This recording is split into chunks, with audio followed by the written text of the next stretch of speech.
नमस्कार मित्रांनो, आज आपण घरामध्ये कोणत्या फ्रेम्स लावाव्या याबद्दल थोडीशी जरा माहिती घेऊया.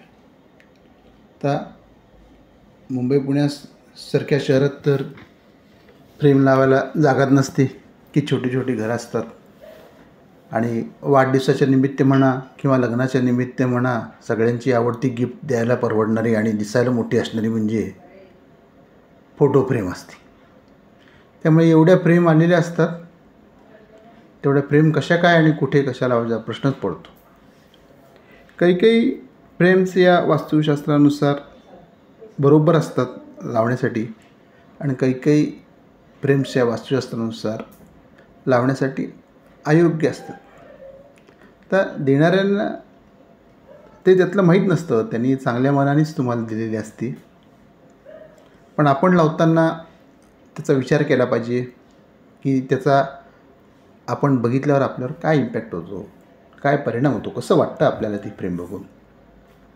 तर ती फ्रेम बघून तुम्हाला चांगलं, फ्रेश, आनंदी, उत्साही असं वाटणं खूप गरजेचं आहे. आता मग कुठल्या देवताची किंवा याची ठेवू, तर मी तर म्हणेन की हॉलमध्ये अगदी तुमचं देव वगैरे असं एवढं जास्त प्रदर्शन करूच नका. भारत हा आपला सर्व धर्म जाती याचा देश आहे आणि प्रत्येकाची श्रद्धास्थानं वेगळी असणार. तर तुमच्या जे याच्यावर श्रद्धा आहे, धर्मावर, गुरुवर, देवावर, त्याच्यात तुम्ही ती फ्रेम लावू शकता. सगळ्यांनी गणपतीचीच लावली पाहिजे असं काही नाही, प्रत्येकाची श्रद्धा वेगळी असू शकते.